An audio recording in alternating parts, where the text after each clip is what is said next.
covering MMA from all over the world. This is the premier stop for all your combat sports needs. MMA Junkie Radio, the only show broadcasting live from the Mandalay Bay Resort and Casino in the fight capital of the world, Las Vegas, Nevada. The lights are on and the mics are hot. It's time to get your MMA fix, junkies. Take it away, Big John. Gorgeous George and Goes, are you ready? Junkie Nation, are you ready? Well, let's get it on. From the fight capital of the world, inside the beautiful Mandalay Bay Racing Sportsbook, you are listening to the MMA Junkie Radio Show, the only show that matters. I'm your host, Gorgeous George. With me, as always, is the devious and dastardly Goes, our East co-host. To my left, it's the fight analyst, Dan Tom. Back east, producing the show, Josh. What's up, guys? What up? Yo. Not much, man. Chilling. Getting ready for some fights tomorrow. There's a little bit of boxing. I caught the guys at the fights, Randy Gordon and Jerry Cooney. So there will be some boxing this weekend and a lot of boxing next weekend. That's Manny, right? Manny Pacquiao, yeah, and Keith Thurman.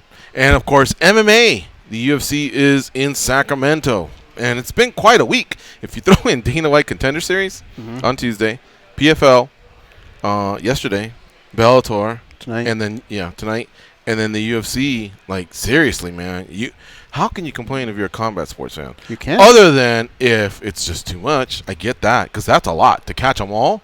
I don't fault anyone for going, bro. I have to live. I'm going to miss this one. You know what I mean? But still, if you love fights and you have a nice, comfy couch, then enjoy. Try being an MMA fan and a fan of other sports. With everything that's going on in free agency and basketball right now? That is crazy. That happened yesterday during the show here, right? We talked about that, yeah? Westbrook? Westbrook and CP. Yeah, I think we were looking at it. Oh, whenever. Yeah, but we were here? Yeah, that was something else, man. That really, really shook things up. And, of course, I believe CP3 will move on.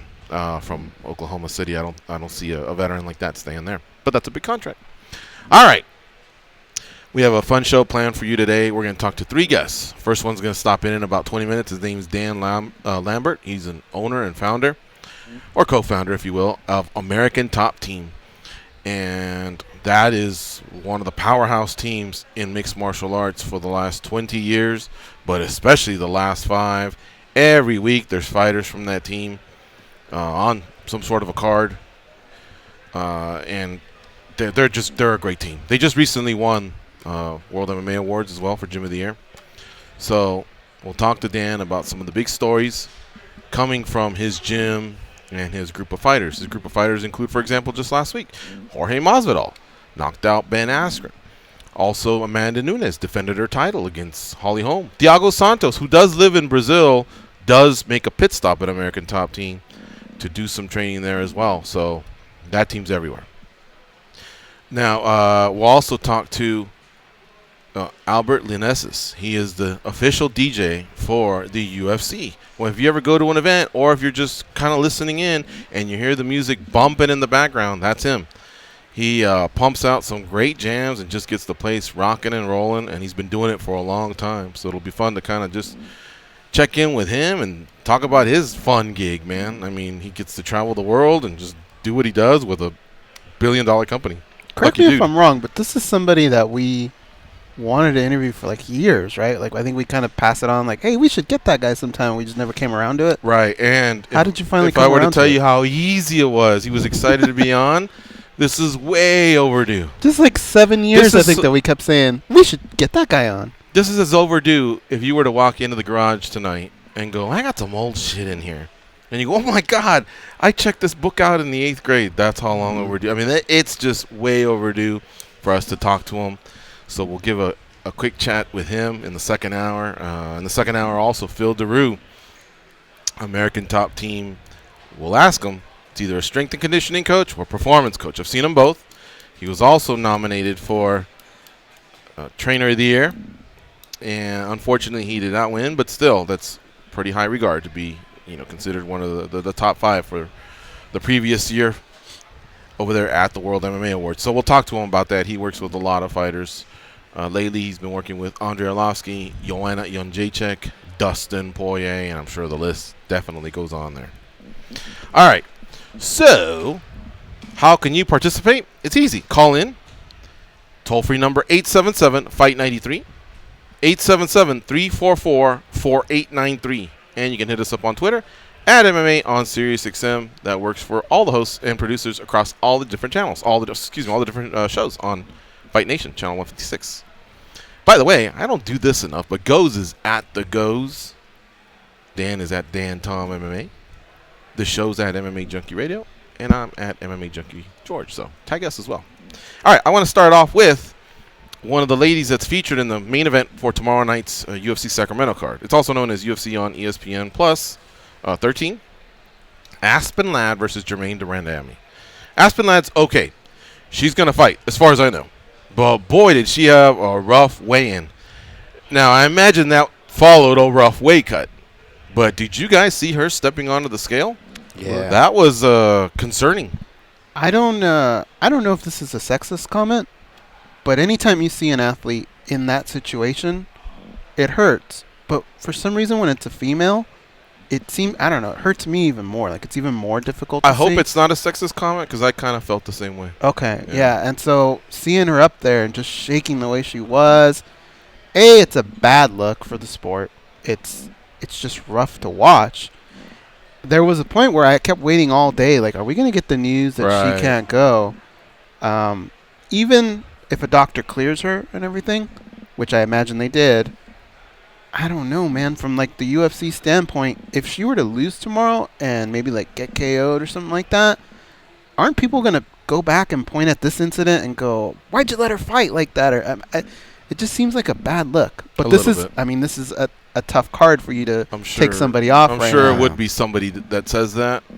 I don't know if it would be a lot of people that says that, but somebody would say that. She's a grown woman. I checked in with somebody from her team, and they told me she's okay. They also prefaced that with an explanation where I kind of raised an eyebrow, but I'd rather talk to that person. But I was like, it's not kind of what I saw, but okay, you know. I know that team's busy; they're doing their thing, but I heard she's okay and ready to fight, and okay, you know, I'm good with that. I'll obviously share that on the show. I don't think that's anything that's. But he said, yeah, ready to go. I mean, feeling good.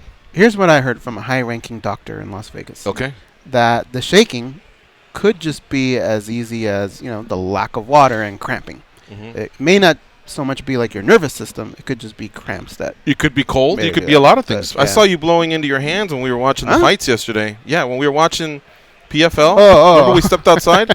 There was a moment there where you were like rubbing your hands. I thought, was this guy Mr. Miyagi or what? What's he going to do? Like sneezing into my hands. No, and then like you kind of blew into your hands kind of like a quarterback in December right before he goes up to the center, you know? And I was like, wow, this dude's cold. Okay. I do that when I get nervous. Oh, really? Yeah. You were nervous for Chris Curtis? Did you have a parlay or something? No, just like main event. I don't know. Whenever it's a main event, I get excited and All right. But I do get cold here for some reason. Yeah. I've told Dan this before. I look at both of you guys. You guys are chilling. I'm like freezing. All right. Well, anyway, like I said, she's cleared. She will fight as far as when I heard. But, guys, that's just not a good sight. You know what I mean? Yeah, no, I was just going to weigh in and say the shaking, you know, would disturb me because it just reminded me of the recounting of Uriah Hall in St. Louis last year. You guys remember that? Yeah. People's eyewitnesses account like Paige Van Zandt seeing a guy shaking, convulsing on the floor. It's scary. I was just worried it was going to take that turn. The shaking was going to go. It's scary, and like I don't like the fact that people look at it as, well, now she's okay, she's rehydrated. Like, this isn't the end of the story. You have to see how the fight plays out too, because who knows? Like, gambling wise, I had picked her, I think, in staff picks. I wish I could take that back, and it's nothing against her skills. It's just like, think about what she put her body through, and then to just recover the next day and fight. I don't know, like, wouldn't it be the equivalent of, like, if you had to run a marathon today, but the day before you went on a big hike or something where now your legs are burning, like, you put your body through, like, a sort of shock. How can you really look at somebody coming in the next day as being 100%? It doesn't work that way. Like, your body doesn't work that way. Well, I don't think they'll ever admit it. But I have to believe that, A, the UFC said, let's get our doctors to check them out. B, Aspen knows this is an important fight. Even though she's not looking forward, you know, meaning looking ahead. She was asked this week. She said, my focus is GDR, Germaine de Randamie. But we all know that if she wins, she could be next for Amanda Nunes. All right? So, yes, here's the part that the fighter has to think about. Oh, if I don't fight, I don't get paid? Oh, man, I just did a whole camp. Blah, blah, blah. Remember, the coaches don't get paid everything. And you may not sit too well with the organization if the doctors are saying, hey, she's okay, all her vitals are great, but you're not feeling it. You have a very difficult decision to make. But Aspen has struck me as a very, very mature 24-year-old that isn't just going to panic and make a bad decision, in terms of her career. But yes, Goes, you're right. It's hard to look at that and go, wow, she's going to be 100% tomorrow. Mm-hmm. Yeah, think about all the people from the outside looking in when they just ask that question, like, how do you let her fight? How do you back that up? How do you other than saying, well, a doctor checked her out. Like in any other sport, you would go, whoa, I don't know. If you're a father, you wouldn't let your child compete like that, right? All right, let me ask you guys this. What would you guys do if you are part of her team? What would convince you? Because if you ask her, she's going to go, I'm okay. I'll be okay. I'm rehydrating. I'm feeling better. But if she said, look, is there something I can do to put your mind at ease? Would you put her through like a small workout, or what would you do? I wouldn't let her fight. I know it sucks. I know sometimes there's a lot on the line, not just for the fighter, for the team, for the gym. It's kind of one of those rip the Band-Aids off. I think you just do it, and then you walk away, try and clear your mind, and, shit happens. The world will come around, and you have your ups and downs, but it just seems like there's so much on the line. Like, how about you, Dan? If I'm not the head coach or the manager, I go to the head coach and manager and I express it to them, if not the fighter. If it's really obvious, then yeah, I go to the fighter. If it's not super obvious, then I don't, because if it goes through, I don't want to be having planned to see it in the fighter's head from their own team. That could be really bad. So I go to the head coach or the manager. If I'm the head coach, then I go to the manager. If I'm the manager, guys, then I go to the head coach. And then we together go to the fighter. But yeah, it's got to be. You have. Would your recommendation would be not to fight? Yeah, but I'm not to fight. But it's also not as easy as people think. So that's why I agree with. There's protocols for a reason, and that's how I would see any reasonable team going about it. And that's taking in account that the fighter may fight and the fighters. What are we going to say here, guys? Mental health. Not mental health in the way we typically think about it, but their confidence level. We're not shaking that. We're still placating that, but not dangerously. We're looking out for the fighter. They just don't know. For example, Max Holloway. What did Brian Butler and them do? They tricked him, right? Remember? They tricked him into a thing. He thought he was going to a media signing, and he was at the hospital. So why did I not know that one? Even and Max said so himself. So even in the most severe cases, and that was again not just a headliner but title fight. We're talking about big deals that go along with the decisions. And even when they came to it in that most severe of situations, even then you got to kind of go about it easy with the fighter. They're going to say yes no matter what. It's the same thing we talk about, right? When we talk about, the fighter, whether it was a cut or some kind of foul, and they go and they say, I can continue. They don't take their full 5 and they go and they get finished. Then we're debating it on Monday morning. Should he have taken the full 5? But it's hard to account for that fighter variable X because it doesn't make sense. Okay. They don't go with logic. So I've been in the sport for a while, and I've heard tons of stories, especially more stuff revolving around the sauna. We had to go in there and drag them out and then throw them back in. You know what I mean? Anything that involves stopping the weight cut and them going to the hospital, of course, the fight's already off pretty much at that point, but I would never support that. But I've seen a lot of fighters being able to go out there after hearing these stories and still perform. However, that doesn't mean I disagree with you guys. Everybody's individually different. I guess it would, like, what if Aspen already had a ton of bonuses and a ton of money? You're right. Maybe the money doesn't even come into play. You know what I mean? What if even the UFC wasn't giving her any attitude about saving the card or anything like that, and was just like, hey, we're with you, whatever you want. You know what I mean? Those are the variables that we don't know.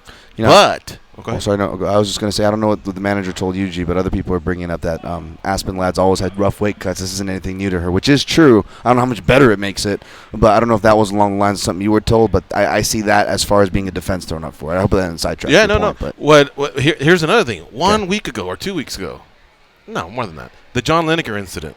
You know what I mean? Like, you just don't know what kind of pressures are behind the scenes. True. Yeah. And is that a healthy reminder, like, oh, man. I mean, granted, John's fractured those little unwritten rules a little bit more than Aspen.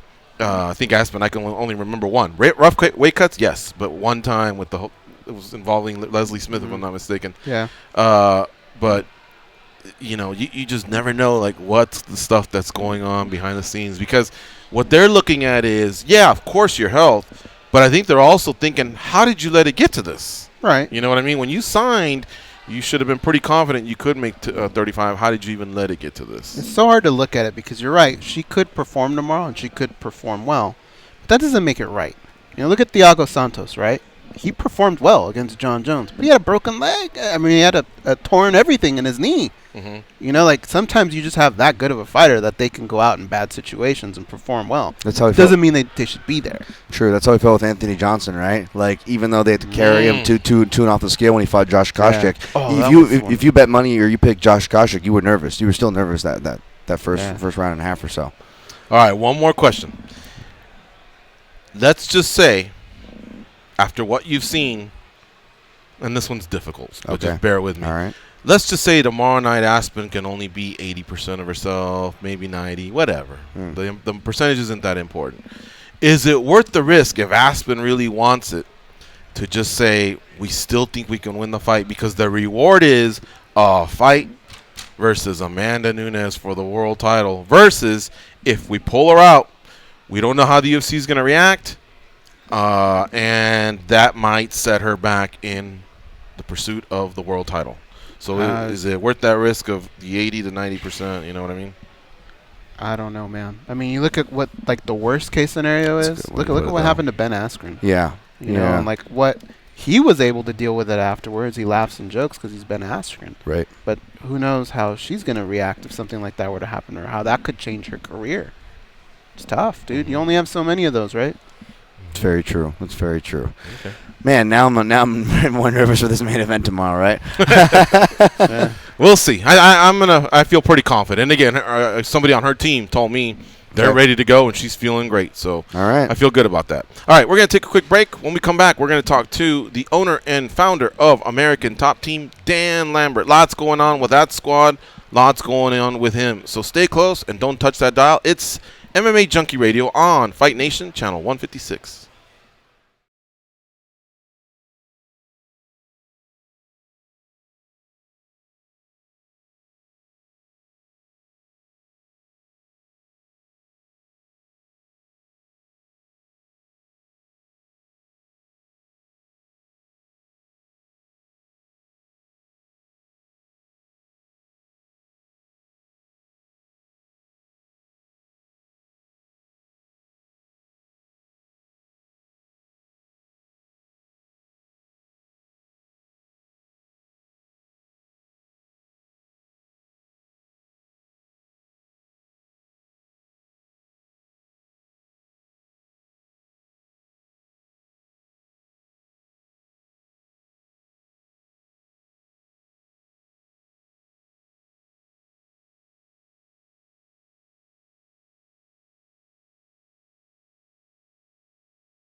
They were abducted by aliens and instantly returned for raiding all their snacks. They are Gorgeous George and Goze. And this is MMA Junkie Radio. All right, our next guest, owner and co-founder of American Top Team, a straight-up G. I'm telling you, man, what he's got going on down in South Florida is simply amazing to me. It just seems like every weekend there's like 2 or 3 killers minimum out there making noise in the UFC, Bellator, PFL, you name it. And it's just a squad that runs deep. Recently they won the 2018 World MMA Award for the best MMA gym. Let's talk to the one and only Dan Lambert. What's up, Dan? How you doing? Hey, guys. How are you? Good. Thank you for asking. Welcome back to MMA Junkie Radio. You're on with George, Goze, and Dan. Congrats on the Gym of the Year. Congrats on all the team success. You guys are monsters down there in South Florida. Appreciate that, and I guess I'd give a shout-out to Mike Brown for Coach of the Year as well. Yeah. We were going to get to that. And Amanda Nunes, I was at the awards show, and it seemed like every other category, somebody from your team was going up. So amazing what you guys have done here in the last 20 years. Dan, do you anticipate that maybe you've hit your peak, or can it even keep just going past that? And I ask that because can the team be so, how big can the team be? I mean, every team has peaks and valleys. You go through times when you're hot and it seems like everything's going your way, and then you go through times when you just can't seem to win a fight to save your life. So, we just try to get a little better every year. We get a little more structured, get a little more experience, deal with more problems and issues, and figure out how to solve them and put that in our toolbox for when it comes up in the future. And if we can get a little bit better every year, we're happy. I mean, you guys have a big, beautiful gym. You have an amazing coaching staff that just keeps getting deeper and deeper. And like I say, the success of your fighters, they're everywhere, not just in the Ultimate Fighting Championship, but you're having success everywhere. I hear you guys have, betting or like a small little, what would you call it? Like a spot for fighters to stay at as well within the gym, like our dorms. There you go. That's what I was looking for. I mean, that's what I'm saying. Like, wow, that's quite a squad. That's quite a factory you've built over there. Yeah, we got a little bigger every year as the sport grew. We started early on, and tried to develop young guys, and as the sport got bigger, we got bigger, and luckily we've been able to keep ourselves afloat all these years and stick around and make improvements. And like I said, as the sport grew, we grew, and everybody seems to get along pretty well, and we're jiving pretty good. And we've made a lot of mistakes over the years, and you learn from them. Now, I remember when Aguilar won at WSOF and Strauss had won at Bellator, and there was a lot of belts you guys had, but you hadn't had the UFC one. Was there ever a time where there was any doubts whether, hey, are we coaching these athletes right? Are we getting this right? Like, was that one of your valleys, I guess, up until when all the belts from the UFC started pouring in as well? I'm just not sure if people realize how difficult it is to coach up a fighter and get him to a UFC title shot, much less win that title. It's like you've got to go through a murderer's row to earn a title shot. Then you've got to be in the right place at the right time where it makes sense for the promotion to give you that title shot. And then it's like, congratulations, you got a title shot now. Now go beat John Jones. I mean, it's true. I think we went like 0-5 in our first 5 title shots, but our fights were against Cain Velasquez, GSP, John Jones. I mean, it was crazy. It's so difficult just to get there, but then when you get there, it's like go beat those guys. Good luck.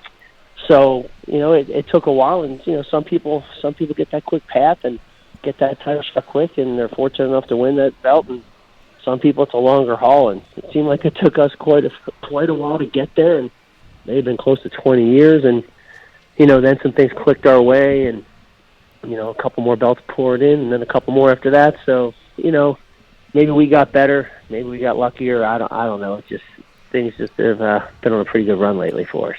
No doubt. Now let's just go back to this past Saturday before we get to Nunes and her being the GOAT of women's MMA. Let's talk about that big build-up between Masvidal and Ben Askren. What did you think of it as you were observing it? It was getting a little nasty at times, but more one-sided than anything. There was a couple crossing paths, like in the hotel lobby, which we've seen situations like that get ugly. But again, there was restraint. But what kind of tension were you feeling all week leading up to in those 5 seconds that settled that dispute? I think Ben likes to promote a fight. I think Ben likes to, get under people's skin and say things to keep people entertained and build some interest into a fight. I think that's what he saw as the quickest path to a title shot, is build interest and talk some trash. And Masvidal he's kind of a different breed. People say, Masvidal's an OG. I disagree. I think he's the OG. The guy he just does not play around, and he took it to heart, and he didn't like it, and he said, I'm going to absolutely smash this guy wherever, whenever I see him. And he wasn't playing around. You've seen it all, Dan. But did you ever imagine that? Like, what were your thoughts when you saw the 5-second KO? A flying knee like that, couple follow-ups, and boom. I had to pick my jaw up off the ground. To hit something like that is crazy enough, but to hit something like that on the UFC show, International Fight Week, one of, if not the biggest show of the year, against a Ben Askren, 19-0. That's fucking insane. It sure was. Dan Lambert, our guest here on MMA Junkie Radio, the owner and founder of American Top Team down in South Florida. All right, Goes, what do you have for Dan Lambert? Dan, you are 100% correct when you say Jorge Masvidal he's different. He's a different guy. One thing, when you see two fighters engaged in kind of like what Ben and Jorge were engaged in, it was more on the Ben side. He was trying to get under his skin, and sometimes you'll see another fighter react the same way. And so much so that maybe a coach will say, hey, man, are you all right? You need to take it easy a little bit. Let's focus on the fight. With Jorge, it was almost the complete reverse. We know him pretty well, and he didn't really go into a shell, but he was just kind of calm, quiet. He was on time to training every day. There were things that he just wasn't saying that a lot of people thought he was going to take that bait. At any time, when you saw how cool and calm he was it almost the reverse effect where you come up to him and go, are you okay? I wouldn't say it was a reverse effect. I don't think I've ever seen George as tuned in and motivated for a fight as I had seen him for this one. This guy, he showed up every day. He trained his ass off.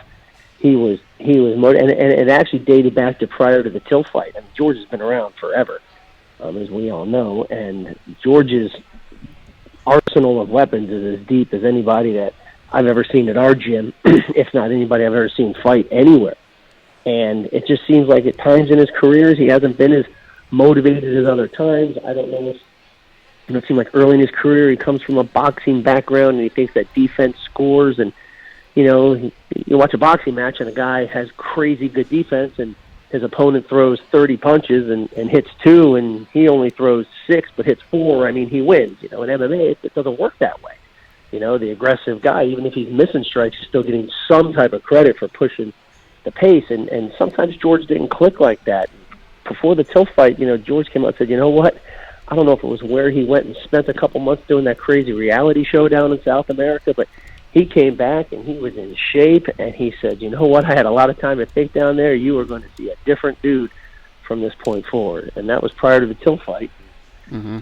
I saw something different in the Till fight, and he just carried that through. And I don't know what clicked in that dude's head, but he's a scary guy when he's on point and he's motivated. I was thinking about Masvidal. I was really happy for him when he got the win, and I was happy the way the UFC kind of responded a little bit. It seems like they're pushing him a little bit more. They realize that he's been a superstar this whole time. I think he just hadn't been pushed as much as he should have. And it brought me thinking about Amanda Nunes. We were saying those same things about her about a year and a half ago, 2 years, and it seems like they've kind of gotten behind her a little bit and pushed her a little bit more. But you've had some of these fighters that I feel like could have benefited from a little bit more push from the promotion. At some point, have you ever had a talk with them and go, look, man, we got some killers over here. Just trust us. You need to start pushing some of these people a little bit more. They're the promoters. It's their job to promote. We train fighters. It's our job to train. I kind of, stay in my own lane. They do what they want. And I mean, to a certain extent, people are going to get pushed when the public is ready for them to get pushed. I mean, I think George has now, emerged and he's putting himself into that, I don't know if you want to call it the Diaz type aura, the Cowboy Cerrone aura, the McGregor aura. Just people are excited by him and people are talking about him, and I think he's certainly got the potential to be in that league of fighters as far as promotional push. Amanda, I mean, eventually you have to. I mean, I saw an interview with Dana where he's like, hey, people didn't get behind Anderson Silva at first, even though he was smoking guys, but then he kept doing it, and they got behind him a little bit more, and then he kept doing it, they got behind him a little bit more, and then eventually they're like, holy shit, how many fights has this guy won in a row? And he's murking people, and that's what Amanda's doing. So, whether the UFC just hasn't pushed her enough to this point, or whether now they have no choice but to push her because of what she's doing to people at a very high level, eventually you keep winning fights, it's going to come around. I mean, Khabib is, one of, if not the biggest names in the sport right now. I remember a few years ago he's getting booed, and people are chanting boring during his fights, but he kept doing it, he kept doing it, he kept doing it at the higher levels of people, and, then he had the fight with Conor that got obviously all the eyes in the world on it, and something popped. So eventually, you keep doing it at that level, something's going to pop. Well, them two are sure popping, that's for sure. All right, let me turn it over to the fight analyst, Dan. Dan, wait for Dan Lambert. Hey, Dan, I wanted to talk about a little bit about unsung heroes, but now that Mike Brown is getting his proper due, and we're talking about Masvidal right now, I wanted to ask you about one of the coaches there, Paulinho Hernandez. Kind of looks like, I think that's his name, looks like Balky from Perfect Strangers a little bit. And I mean that as a compliment because, again, Masvidal wasn't the only one to pull off this knee. Yoel Romero was another guy that was able to pull it off. So I guess I got to ask you, Dan, was Paulinho a guy you brought on, and if not, or if so, how much part of the vetting process as far as coach assignments do you play? Well, Paulinho's actually not a full-time coach at ATT. Paulinho's an independent contractor. He's a Miami guy. He's with Masvidal's crew and Yoel's crew. There's a couple other guys on the team that he works with, but he's full-time in Miami. He comes up to work with Masvidal. Masvidal goes down to work with him. He works with Yoel. There's a couple other guys he has. He's not part of our full-time staff. The guy he's been around a long time, and that knee was his creation, and I give him props on that. But he's not part of the full-time staff. I got you, and that doesn't really surprise me. Again, you got such a huge stable, and it's not uncommon, especially we're down here in Vegas, so working at a little bit of different places or bringing guys into the gym is definitely not unheard of. But that's awesome. I also got to ask you, last time you were on here, Dan, you shared us an awesome story about Wilson Govea and a time where he was kind of getting gassed out, especially in his earlier fights, and his leg kick kind of inadvertently turned into a calf kick, and you credit to that kind of hitting the switch. Again, obviously American Top Team is largely credited for kind of that trend, if you will. Do you remember what fight it was? Because I actually went back to look at some of Govea's early UFC fights, and I didn't see it there. Was it in the UFC or maybe perhaps before he got to the UFC? Do you remember? I remember somebody telling the story, and it may have been at a show in Canada, maybe one of the old M1 shows. I forget that guy's name. That MFC? That put those shows on. Maybe the MFC shows. It may have been one of those shows. I'm not 100% sure. Cool. No worries. That just was an awesome story, and it was. And yeah, I know we had some people kind of chirp and ask about that, because look at it now, though, the evolution of the game, and you land a couple of good ones of those, especially as we've seen men and women from your camp, and that changes the fight. Yeah, those calf kicks are fight changers. I mean, you're kicking a guy in the thigh, you've got to kick him how many times to really change the course of a fight. Even after a ton of them, it probably hurts more the next day than it does in the cage at that particular time. One or two of those calf kicks right on the button, it's like game changers. Well, I know Santos put a lot on John Jones, but another guy that it probably won't get talked about much, Junior Dos Santos. He's put some on Stipe Miocic, and he put a couple on Francis Ngannou. He knocked down Francis Ngannou, man, off his feet. Yeah. So that is one hell of a weapon, that's out there. No doubt about it. Yeah. All right. Now, a couple more questions, Dan. And sorry to keep you so long, but you just have this deep squad. Tell me a little bit about Poirier. I got all the time. I got all the time in the world. I got back from the PFL earlier today, and I'm laying on my sofa watching Bellator. So okay. Well, we'll get to Kayla in just a second, but I started in on Poirier. Tell me about that fight, and will you be attending the fight in Abu Dhabi when Dustin Poirier unifies his interim title versus Khabib and his undisputed title? Yeah, I'll 100% be at that fight. I don't know if you have an opportunity to go see Dustin Poirier fight Khabib and you miss that out. I don't think you're an MMA fan. But that's, man, what can you say about it? Khabib's like, 3,000-0, and Dustin's on a streak to end all streaks right now. The list of guys that he's been fighting and finishing, it's going to be a crazy fight. Champ versus interim champ. That's an exciting fight. I wouldn't miss that for the world. What do you think about, or when you hear a guy like Dustin Poirier, who grew up in Louisiana, kind of at a smaller gym, and he kind of peaked there. He goes to the American Top Team, and he gives full credit. Now, obviously still his team. That's where his roots are. But to American Top Team changing his life, and now not just the words that are coming out of his mouth, but you watching him get better, and now you seeing him compete at high levels like he is. He's a crazy story, just because of the length his path took. You see a guy like Israel storm on the scene, get a couple of fights, get into that interim title shot, win it, and it's almost like it came quick and easy, and that's great. And I'm sure everybody would love to take that path, but man, to take a path like Dustin took and have the setbacks that it took and the wars that it took. I was actually talking to him not too long ago. We were talking about the Khabib fight.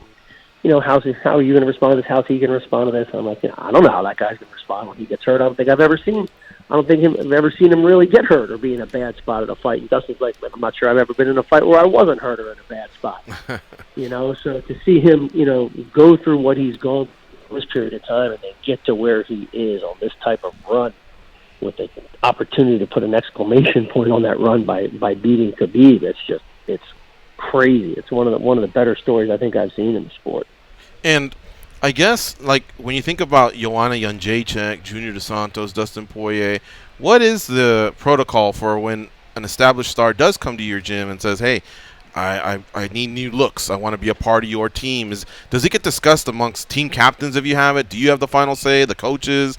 How do you make sure that you integrate somebody but also don't disrupt the culture or the chemistry of the team?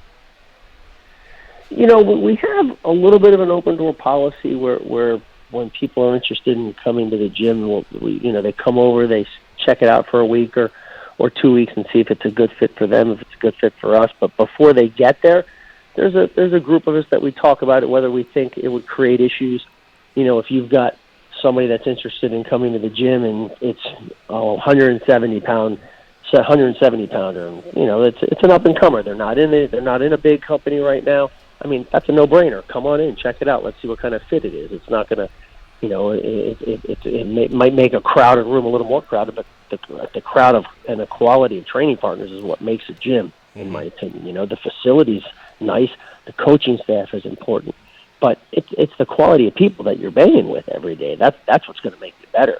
I know people who are at a gym, and you may have GSP as your training partner in the height of his, when he was at the top of the mountain. But if he's your only training partner, training with him every day, I mean, you're getting better. But are you getting better, or are you just getting better at training with him? And what happens when you fight someone with a whole different style than him? So depth of training partners is a huge plus.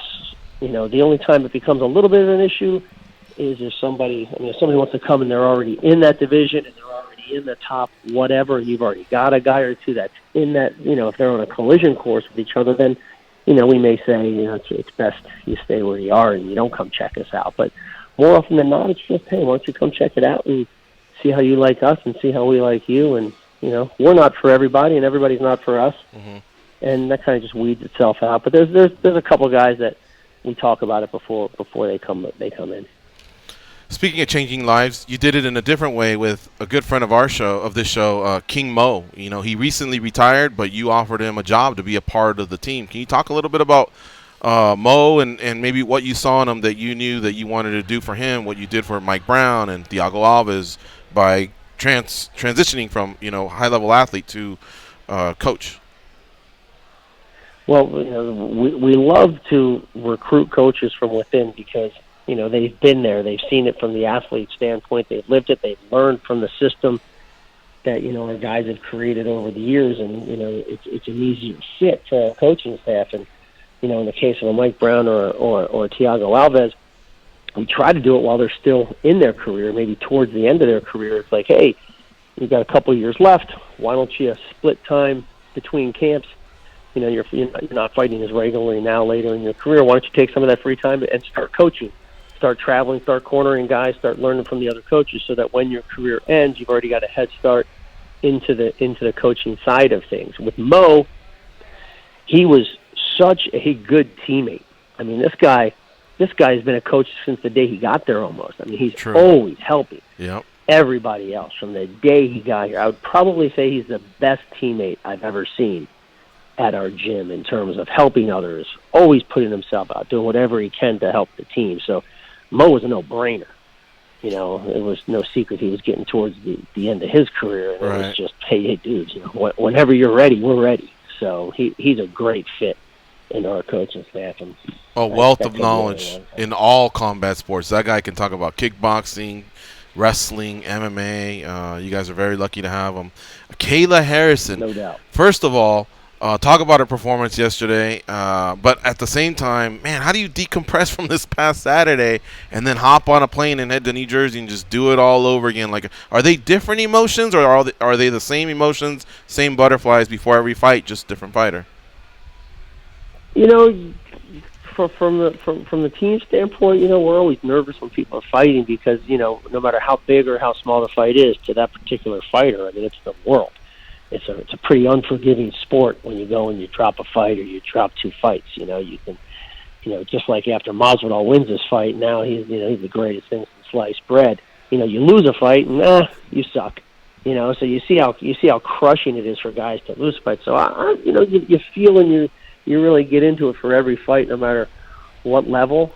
As far as decompressing, there's so many shows out there now, and there's so many big fights out there now. It's hard to decompress, but who the hell wants to decompress? It's like, great, that one's over. Let's move to the next one. Kayla, I was really impressed with her fight yesterday. I was real happy to actually watch that fight, and it's like probably for the first time since she started. I mean, was that her fifth fight? Mm-hmm. I mean, for the first, she's a baby in the sport. Even though she's obviously a veteran in competition. I mean, she's as battle tested as you're going to find in competition wise, but MMA is different.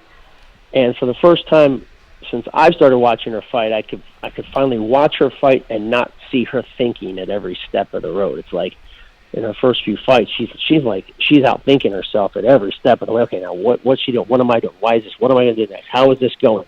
And she's just thinking during a fight. And last night, for the first time, she just fought. And it just came to her, and she transitioned where she was supposed to transition. And she looked comfortable. She looked relaxed. I thought she looked great. She's a destructive force, no doubt. She'll be. She's now qualified for those playoffs, and they'll be here at Mandalay Bay, here in Las Vegas. So if you're coming to her next few fights, I guess we'll be seeing you here. One last question, Dan. Absolutely. Colby Covington did this interview earlier in the week, and I wanted to see if there's anything you wanted to speak on what he said about that whole stuff that went on with why Robbie Lawler moved on American Top Team. He actually mentioned, your name. From Robbie's standpoint, sounds like he's happy. He's just at a new squad, and we know Colby pretty well, so we know what he's like. Is he just building this thing up, or is there something there, in those layers of what he had to say regarding the exit that Robbie Lawler had a few years ago from American Top Team? Well, from my standpoint, fighters come and fighters go, and we focus on the fighters that are at the gym, not fighters who have left. So I don't have anything bad to say about Robbie Lawler. Fuck, even if I did, he'd be the last person I'd ever say something bad about. I mean, look at the guy. Look at the guy and look at his status in the sport. You're going to try to get into a PR battle against that guy. You're going to lose that one every time. But we focus on the people that are at the gym. We try to make them better, get them ready to fight. Colby's at our gym, Robbie's not, so we're focusing on Colby.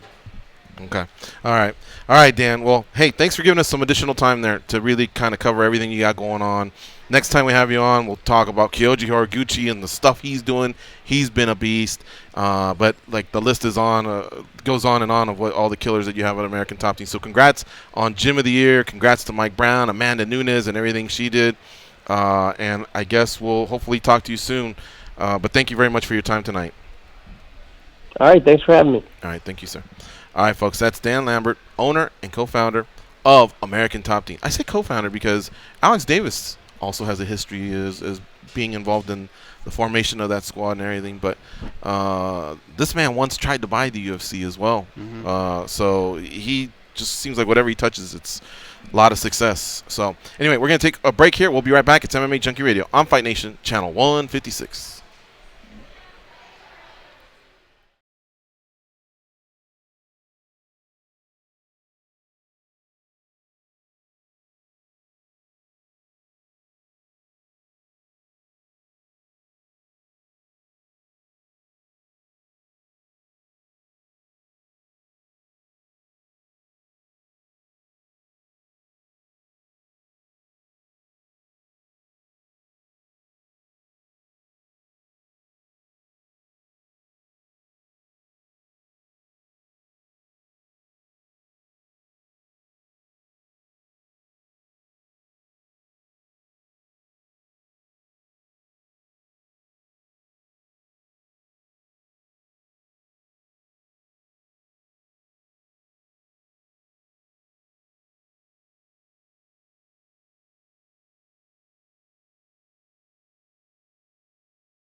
Seems like a dumb way to die, though. Fight the night. All jokes aside, George and Goes are some of the best chicks I know.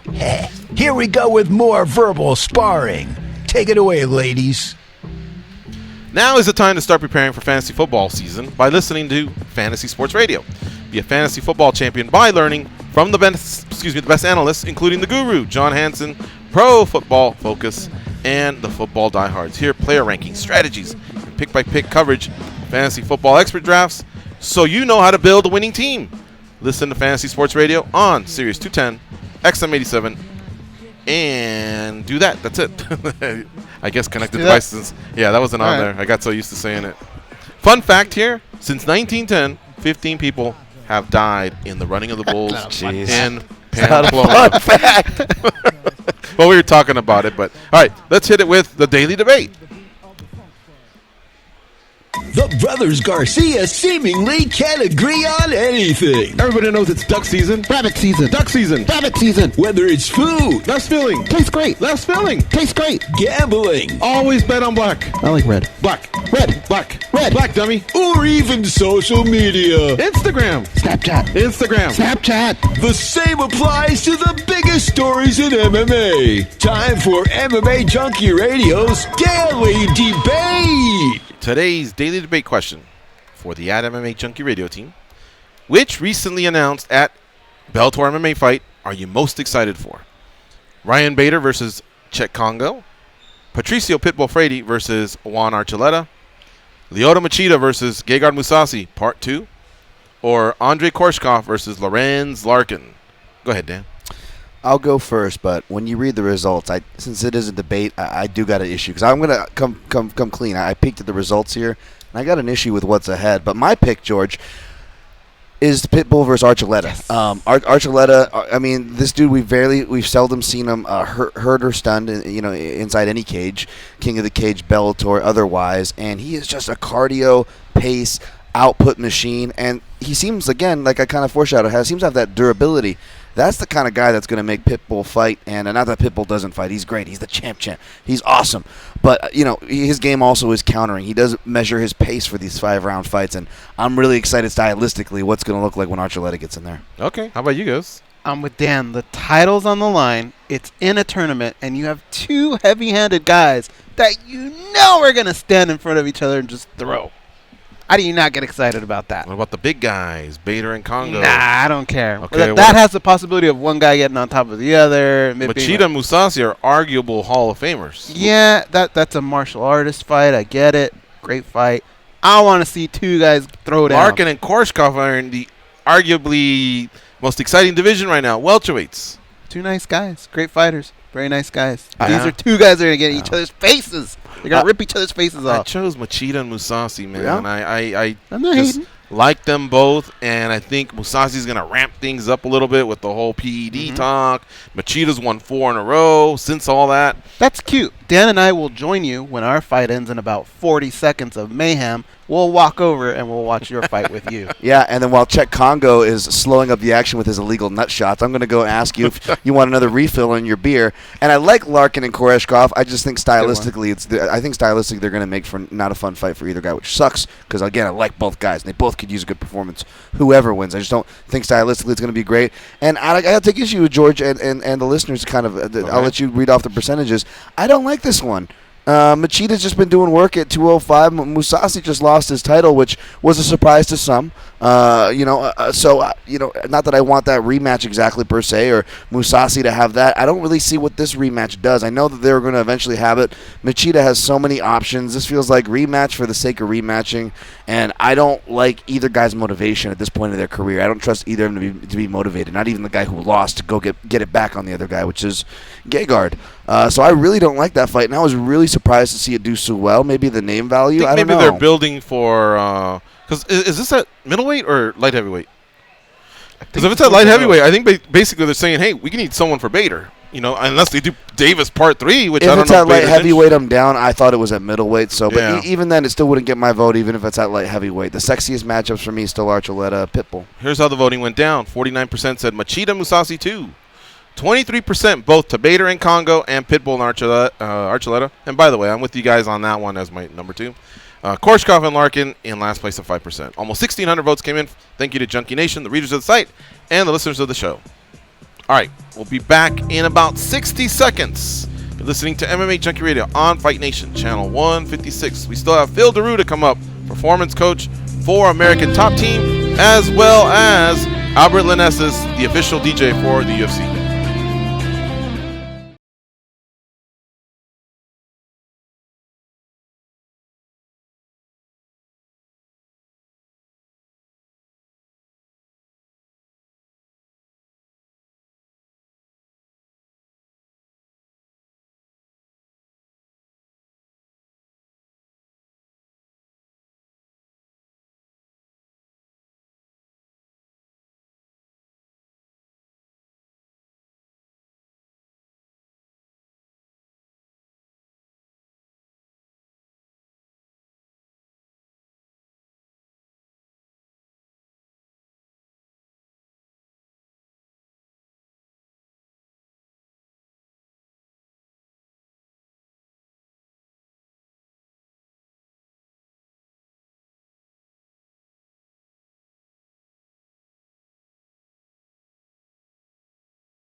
Position of the seniors at Americana. That's deep. Oh, that's tight. But Fryer's turning into it. Fryer can't. Too much for Morgan Fryer. Kayla Harrison with a first-round finish. Excitement in your Vitamix. Add ice, and you get MMA Junkie Radio. All right, folks. Here's some results from last night's PFL 4 card. So it's PFL 2019, Week 4. Magomed Karamov defeated Chris Curtis in the main event. It was a unanimous decision all the way. Kayla Harrison, like we talked about with Dan Lambert, our first guest of the night. She is one of the fighters down there at American Top Team, his gym. She defeated Morgan Fryer and earned herself a spot. Guys, she had to win. If she didn't win, she wasn't in the playoffs. Mm-hmm. There's a lot of fighters, like, for example, Sean O'Connell. Did you guys know he went 1-1 last year? Mm-hmm. Ataev, Bagazet, Ataev. Put it on him, but he was able to also get a win, and so they were enough points to get in to the playoffs. And, of course, he handled his business there. But here, she had to win. She couldn't go 1-1 because of the pressure that had been put by the other ladies, Larissa Pacheco and Jenna Fabian, also winning. But she's in. She won. First-round submission. It was an Americana. John Howard upset Ray Cooper. Now, I say that because Ray Cooper was a finalist in Season 1 and a huge favorite. He's like minus 500 yesterday. But John, was it that high though? Yeah, John Howard, the hard hitting welterweight from Boston, got rid of Cooper in round 1. That was brutal. That was a hell, yeah. That was crazy. Two big shots. That was his shot too. The Cooper's guy throws left hooks, man. Bojan Velikovic defeated João Zeferino. Glyco Franca defeated Sadabusi, and David Michaud defeated Henderson Fajea. You know, when Sadabusi didn't come on the show on Wednesday, I was thinking, hey, what time does he fight? Maybe we can give him some junkie karma. Mm-hmm. He can come on the show on the day of his fight. But because of it hasn't really been able to work with this new time slot, because that's usually when the fights are taking place. But part of me, no disrespect to him, just went woof, because that would have been a loss. Yeah. But we've been hovering around 80%, though we haven't done it in quite a while. And that's usually when a fighter does MMA Junkie Radio on the day of their fight. The win percentage is like 80%, so it's pretty good junkie karma. I thought Zhao won that fight. Did he not? I don't know. Yeah. Sorry. Results. One of our results were turned around. Okay. I saw someone tag us on that. Yeah. I was going off the results here, and I just happened to read it, but there was no result below it. So there you go. Thanks. David Michaud kind of looks like a Benny the Jet Urquidez. He does. Yeah. Kind of that. He got waxed by Sadabusi in the first fight, but he came back and got himself a win. Joey Jojo. So Sabadoo. Good on him. PFL, out there doing their thing on ESPN2. Good for them. They have 2 more shows, and then they will have a break until October, and they'll have the playoffs here at Mandalay Bay. The reason I mention it is because our home is Mandalay Bay. That's where our studio is, so I'm sure it'll be fun to have a lot of their fighters, on here during the fight week. But Russ from Boston, a listener of the show, he was saying, man, that's like the type of show I'd probably fly out for. You know what I mean? Because he knows he's going to get a good ticket, get to hang out here. And I'm telling you, the fall in Vegas does not suck, especially if you're a football fan. Ooh, so in October, there's lots going on. And in addition to that, MMA, that's not a bad idea that Russ is on to. Yep. So anyway, that's all happening in October. It's going to be 3 straight. Oh, no. I think it might be. I'm not sure if it's 3 straight weeks or every other week, but it's pretty much in October. All 3 playoffs are going to be here in at Mandalay Bay, and that's the one where you have to fight twice in one night. You have one of those is going to involve that. Are you thinking what I'm thinking? What's that? The suite? Yeah. Yeah. Wouldn't that be sweet? It would be. It definitely would be. All right. You guys want a spoiler? Sure. All right. This involves Bellator 222 results. Leslie Smith returns with a majority decision win over Sinead Kavanaugh.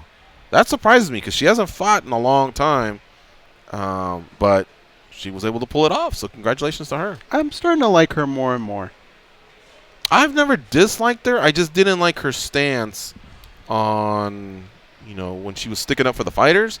Like, I get it. There's a reason to do it, but some of the reasons she was giving when she was on our show, she said, for example, she was talking about the per diem, and she says, well, when I fly home, I should be fed, and yeah, I mean, I guess, but like, what's the cutoff? You know what I mean? Is that really the what you really want to argue for? Is that per diem on the last day? I think the UFC sees it as, hey, you're here for these days, you got room and board and food, but once you get on that plane, yeah, you like wherever you're headed to, you're headed to. That's it. That last flight is basically it. You can make an argument on both sides, but yeah, I mean, I would argue for other stuff. I'd be at the forefront with other stuff, but reminds me of Hillary Swank. Like Hillary Swank will play her in a movie. Here's the $1 Million Baby. Hillary Swank. She's a award-winning 2 times. Yeah, right. She won the Oscar. Boys Don't Cry, and what was the movie you just said? $1 Million Baby. And that one, right? That's right. I think. Danger, Brooke. Well,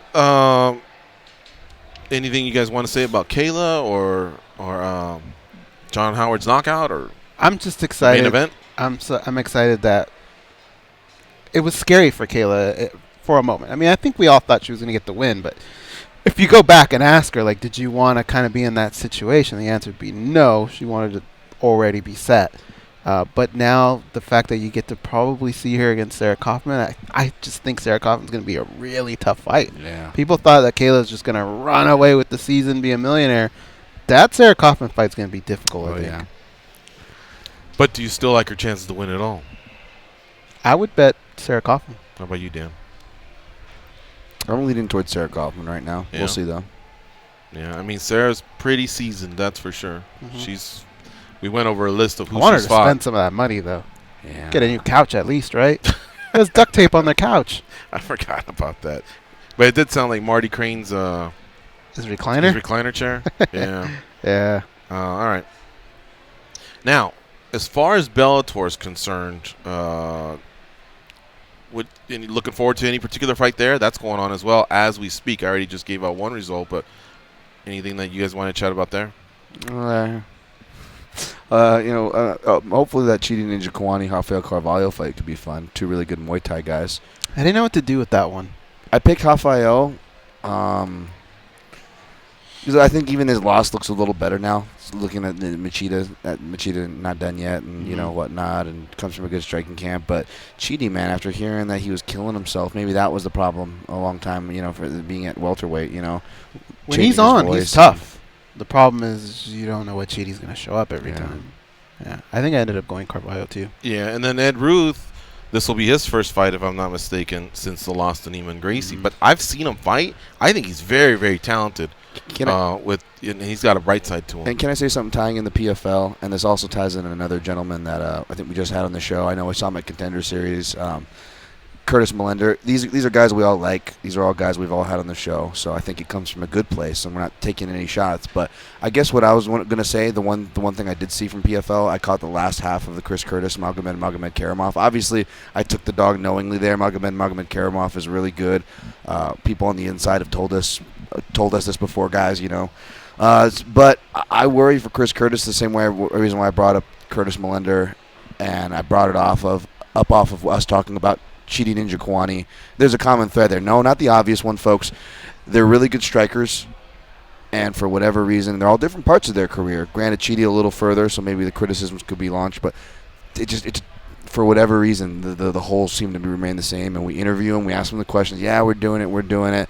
But then something happens, and then we have the interview again. They go, yeah, well, I wasn't doing it as much as I should, but now I'm really doing it. Mm-hmm. And again, it's not coming out. I bring all those guys specifically because we do like those guys, and I believe we've paid them plenty of respects. It's not coming from a bad place, but I just hope I don't see that from just the way I hope Millender kind of hits that curve that he stated he knows what he's got to do. He doesn't need someone like me saying it. I hope Chris Curtis, because I like Chris Curtis a lot, man. I heard your guys' other interview with him, too. Really good stuff. I just hope he doesn't fall into that trap and get frustrated. Oh, they just want to wrestle me. I hope he shores that up. And with Curtis, he's a guy that's actually grown up wrestling, so you would think the grind doesn't scare him. Yes. Or in any way, like, turn him off. Granted, does he want to light a fool up? Yeah. Yeah. But that's something that at least he has in his back pocket, knowing that he's done it before, and he just needs to immerse himself in it. One other quick point I wanted to say. First of all, I'm going to turn back to one championship. Angela Lee lost. I don't know if you guys caught that earlier. That's one of their big stars. But I do want to say something about Bellator. And I don't know how they can fix this. But I'm going to go through their card really, really, really fast. Sure. They had, by the way, this is a great nickname, Mike the Problem Jackson. You got a problem? He defeated Kiefer Crosby. But other than just the nickname, that's all I wanted to say there. Arlene Blencoe versus Amanda Bell. Those are featherweights. I see their names a lot because there's not many featherweights, but I'm sure I'll have to. I'm sure they'll be paired up with the loser of tonight's main event. But check this out: AJ Agazarm versus Jacob Landon. AJ Agazarm is a perfect example of kind of like the equivalent to what the UFC's doing with Chrome Gracie. They have very similar skills, high-level submission guy. But I'm wondering, why is Bellator giving so much love to Dylan Dennis? Well, I shouldn't wonder why. I mean, I know why. But this other guy, he had a fight the other night too. They talk about they talk about his skills being up there as well, And I wish he'd get pushed a little bit more. Maybe they need to send him to Europe or something like this. But I mean, he fought like 2 hours ago. Pushed you know what I mean? In what way? Because like you look at Chrome Gracie now, I'm surprised at who they matched him up with. I was like, damn. Yeah. They don't mess around over there. Same here. It's a good matchup. I see what you're saying, but well, like also Gary Tonon's got a big profile down at One Championship. You know what I mean? I mean, aside from the obvious of the Conor McGregor connection, AJ, I don't know how they're matching him up. I haven't looked that close, to be honest. Maybe they're matching him up harder, but from what I've heard and from what I've seen, he hasn't produced any highlights or really impressive stuff MMA-wise. Mm-hmm. So I'm sure that has to do with it. Then you're on the undercard. But I thought you were going to go in a different direction there and just say that talk about how quietly, I know we got to get the calls here, but how quietly stacked the undercards have been getting for Bellator. And I just think, thank God they're not running the same schedule as the UFC, but I think they're running into that problem where we're seeing them expand and we're, yay, Bellator, and it's all good, right? But there's a cost to that. We have to have room for these fighters, and we've already heard fighters complain about not getting enough fights, which is why do they have such a stacked card in Thackerville with all these on the prelims? Well, you got to look at, it's end of the contract time. They got to get these guys some fights. You guys know these things. There's a lot of backdoor reasonings for it. So I think I thought that was the direction you're going to go. Why guys because again, you're still a valid point. Maybe he should be pushed a little more. I see what you're saying, but I feel like there's a lot of backlog. Keep an eye on Ed Ruth, by the way. He reminds me a little bit of Tyron Woodley. Tyron Woodley had a couple losses in Strikeforce, but then became a champ. I really like that guy's skills. You saw him fight in Hawaii, right? Yeah, that was a great fight. That Gracie fight, that was a fun one. All right, let's take this call. Who do we got, Goose? Joe from H-Town. What's up, Joe? How you doing? Good morning, fellas. Joe. Morning. What's up, man? What'd you guys think about that trade yesterday, man? Oh, dude. All right. That was great for you guys because you had two guys that weren't getting along. So you shipped one off, and you got a superstar in return that gets along with the superstar you kept. I thought that was cool. Now you gave up some draft picks, but I don't know, how those will impact you or not. But the point is, when you have something hot going on, like the Rockets, they've been a playoff team. I think you keep it together as long as you can before you blow it up. I'm surprised people were bitching about it. Okay, the one thing that people were saying was, well, you got two guys that kind of play the same. They're not going to get along. What were they thinking? Like, how can anybody complain about matching those two guys up? I'm not saying you're wrong. That could very well happen. But if you're a fan of that organization, don't you want them to take that chance? I'd rather them take that chance and lose. They had to do something. Than not do anything. They had to do something. They couldn't keep both of them. Now, CP3 is a better defender, and CP3 is a better outside shooter. But, again, he didn't want to play with Harden or vice versa. I don't know. Maybe Joe can tell us. Yeah, I'm happy. You know, we got an upgrade. I mean, Chris Paul, you know, last year, he just couldn't get to the basket by anybody. He couldn't get past anybody, and Russell can do that, and he can't shoot, of course, but I just, you know, to me, we got two James Hardens that can get to the basket anytime they want. That's what I see, but I'm real happy for it. Hey, guys, I want to ask you about the Dana White book. Have you guys heard about this? Any thoughts about that? I haven't read up on it, but I have heard about it. Right. I read up about it a little bit, but I didn't think much of it. Jeremy Botter's the one that kind of put something out, right, on his Wizard account? It was Josh Gross. I saw Josh Gross say something about it. Yeah, it was Botter. Okay. What stood out to you, or what did you want to bring up? Well, I just think it's funny how Dana says don't listen to media. You know they don't know anything, and come to find out it was probably you guys have known, or I've known for years, that he has brought every morning a stack of articles talking about the UFC, and it's just silly. You know, Dana's just. I'm really sick and tired of Dana. I'll be honest with you, man. The guy's done so much for the sport, you know, for the way he built it up or whatever. But I'm ready for a change. The guy's, you know, you can't believe any word he says, and he's just the way he's taken the sport lately in the last few years since the sale, man, just has been driven me to WWE. I mean, I watch that way more than UFC now. And okay, but here's my question for you. My question is, I run into a lot of people that say the same thing, that Dana White turns them off so much that it's turned them off from the sport. But what about, like, what Masvidal did this past week and what Amanda Nunes did? Like, are you sure you want to just cast all that to the side because the promoter, you know, gets on your tits? I mean, you know what I mean? Like, I get it. He's not everyone's cup of tea. He's actually most people's not their cup of tea. But he does give you the fights that you want to see. Look at boxing, for example. A lot of politics there. A lot of fights that should have been made, and they don't get made. But Dana White, every weekend, he's throwing you 12 fights, and you're going to get KOs, submissions, a little bit of everything. So if you still love MMA, just unfollow him. Leave him to the side, but watch the fighters, man, because they perform.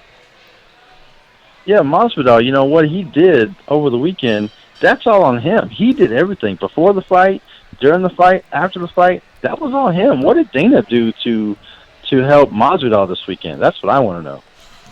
Well, he could do more, for sure. I mean, I would politely and respectfully disagree with Dan Lambert. I think Masvidal could have been a star. He could have been like a East Coast Diaz brother, you know what I mean? Because he came from the same spot that Kimbo came from. And look how much love Kimbo had. Every demographic loved Kimbo. So he should have been a star even before all that. It had nothing to do with wins and losses. The Diaz brothers have had their wins and losses. So I just think the UFC slept on that one. But as far as what did Dana do, I mean, it's man, I can't say this enough. It's just kind of his court. It's his ball. It's his rules. You know what I mean? And there's really nothing that can really change that. Everyone's tried, but no one has succeeded. But this guy's the one that does put together these fights that basically run the sport. Hey, Joe, is it more like an attitude thing, like Dana's attitude? Or because I heard somebody the other day go, man, I hate that the fights I have to stream them. It's harder to get them. Man, I hate Dana White. That's how he ended the thing. Like, for you, is it more an attitude thing or some of the, like, moves that the UFC's made? Yeah, it's more the way he treats his fighters, you know, the way he badmouths them if they don't give him what he wants, you know, the way he treats the media. You know, back in the day, he was begging people to cover the sport. Now he's turning those people off. I mean, just, do you want the people to cover your sport or not, you know? And he's all upset at the media. And, you know, just so many guys that they've let go that have spent years with the company and just dropped them like a hat. Like, that just rubs me the wrong way, man. I can't stand that, man. But hey, I gotta go, man. Thank you, man. Thanks for the call. Hopefully I see you guys in a couple weeks, man. I'm doing a road trip to California, making a pit stop in Vegas. So I'll be texting you guys. All right, Joe from H-Town. Take care. We're going to go to a quick break. It's MMA Junkie Radio on Fight Nation, Channel 156. When we come back, we'll be talking to Phil Daru, American Top Team Performance Coach. Don't touch that dial. Your paradise away from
Put excellence and excitement in your Vitamix. Add ice, and you get MMA Junkie Radio. All right, our next guest was up for Trainer of the Year at the World MMA Awards. He fights with excellent fighters like Dustin, Poirier, out at American Top Team. Andrei Arlovsky is another one of the killers. His name is Phil Daru, and he joins us now on the hotline. What's up, Phil? How you doing? I'm good, brother. Thanks for having me on. This is fun. Thank you for joining us on the MMA Junkie Radio Show. You're on with George, Goes, and Dan. And even though you didn't take home the trophy, I think it's still quite an honor to be nominated there for your outstanding work. You know, and I'm sure a lot of fans came out and voted for you guys. ATT, by the way, just had an incredible haul, so I'm sure you were happy for some of your fellow coaches and some of the fighters that took home some silverware. But either way, just congrats on being in that group. You know what I mean? Oh, yeah, man. It's always an honor to be a part of a situation like that at American Top Team, and I'm truly grateful for, you know, Dan letting me go in and coach and do what I do best, at least from my point of view. And we all kind of complement each other, so that's the great thing we have when it comes down to the coaching. And obviously we have the greatest athletes in the world when it comes down to the fighters, so it is a blessing. How were you able to get that gig, and then how were you able to get top name fighters like Arlovsky and Edson Barbosa and Dustin Poirier and Joanna Jędrzejczyk to buy into your training methods? Well, the funny thing is that I started fighting at about 20 years old, and I started with Dean Thomas, and he had an affiliate school, an American Top Team affiliate school in Port St. Lucie. So I was fighting and doing all of that after I got my college degree, and I was actually training some of my teammates and going down to Coconut Creek every once in a while to spar. And it just so happened that, I actually retired from the sport of MMA, 6 years later, and I asked Dean if he had anybody that, he wanted me to work with down there, because I know that he was working there full time. And he just told me, he's like, yeah, man, you may be in luck because the old strength and conditioning coach is actually leaving. So if you can get your resume together, you can go down there and you can see what we can make happen. So got my resume, and I ran down there, and I, gave it to Conan and talked to them guys. And then the first day I trained Dustin Poirier, Kayla Wall, Hector Lombard, Tisha Torres, and that was in one group. So it was fun. It was a good initiation, I guess you would say, from the first day that I got there. Right. And, from there, I've been doing this for a long time. You know what I mean? It isn't my first go around, but the good thing about it is that I actually fought before, so I understand, what these fighters go through on a daily basis, and also, I can actually connect with them because they know that I've been somewhat in their shoes. Obviously not at the level that they're at, especially with the elite of the elite, but at the end of the day, I still fought before. I know how they feel going through a full camp. So with that, it kind of let me do what I did best, and also I connected with them on a personal level because of the fact that I actually been in their shoes before. Right. So I think that was one thing that worked out. And then as far as my programming and things like that, and how I go about actually training these individuals, a lot of it comes from just obviously understanding the science, but also understanding the art of actual coaching. So what I did was I took what I've known from just a science-based approach, and I put it in terms of what I would do as a combat sport athlete, just because this sport is so multifaceted, and you have to know how to auto-regulate on a daily basis. So if I don't have that ability to call an audible, if someone comes in with some bumps and bruises, or, is fatigued from, let's say, wrestling practice earlier that day, then I'm not going to be, a successful coach in that way. So I need to know how to actually, make sure that these people are getting what they need from an optimal perspective, or not overtraining them. And that's the big thing with a lot of strength and conditioning coaches, is they like to, run their fighters or run their athletes down into the ground, but they are not taking into account all the other skills training that they're doing on a daily basis. So the great thing also is that I'm with all my skills coaches, and I'm in-house, so I see them actually training, and I know how much intensity and effort they're putting into all the other training sessions. So now I can, either down-regulate, or we can push the pace if we need to, depending on the day, depending on the week, and their overall schedule of training inside of camp. Tell me about a fighter or two that they aside from the basics, like the program that you're used to giving them, the circuits that you're used to giving them, is there a particular fighter or two that just likes to do stuff outside the box? Like, hey, today we're going to jump in the ocean and do something or whatever, or is it all kind of handled in the gym? I like to take them, if I have the opportunity, I do like to take them outside the gym and do some things out there. I know that, it can get a little bit monotonous, especially, day in, day out. And a lot of these guys are actually staying in the dorms up in the gym. So, taking them out to the park or taking them to the beach, things like that, that would be awesome to do. Just timing, though, just because I do have about 85 fighters in camp at the moment. Jeez. It's very hard for me to just be like, okay, we're just going to go over here, you know what I mean? Right. So, and I'm mad.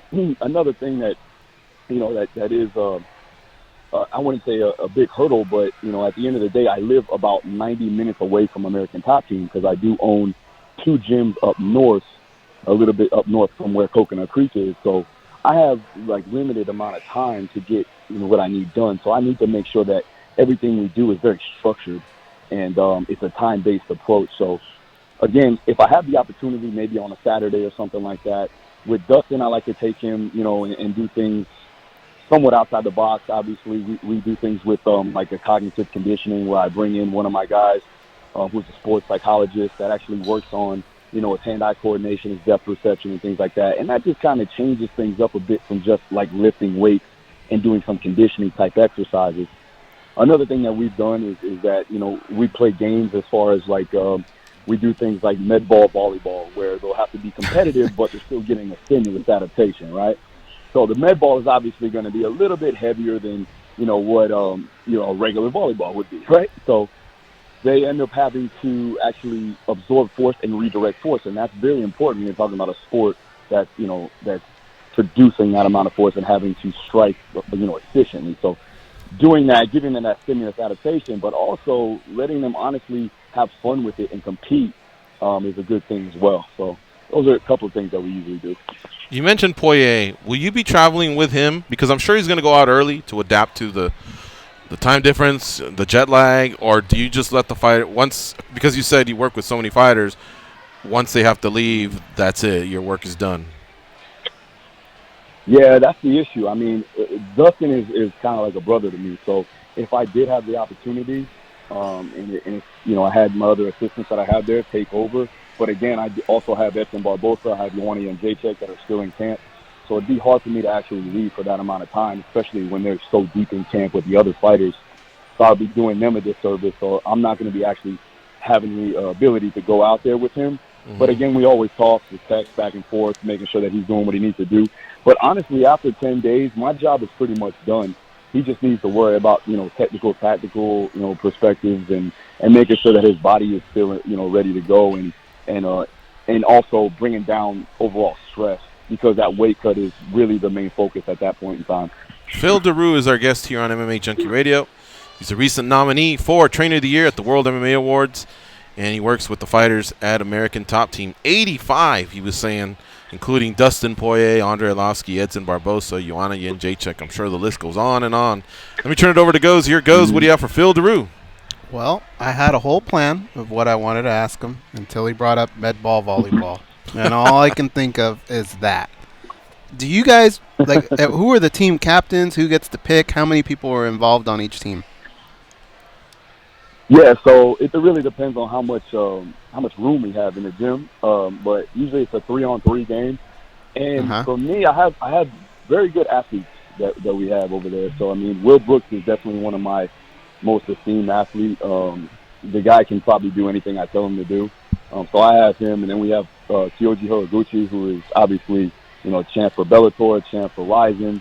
He's probably going to be another champ somewhere else. But, at the end of the day, those guys are actually one of my, my go-to guys because they have that athletic ability. And they kind of compete pretty hard, man. And then, obviously, every fighter is going to be somewhat competitive, you know what I mean? And they don't want to lose. So it is fun when they get after it.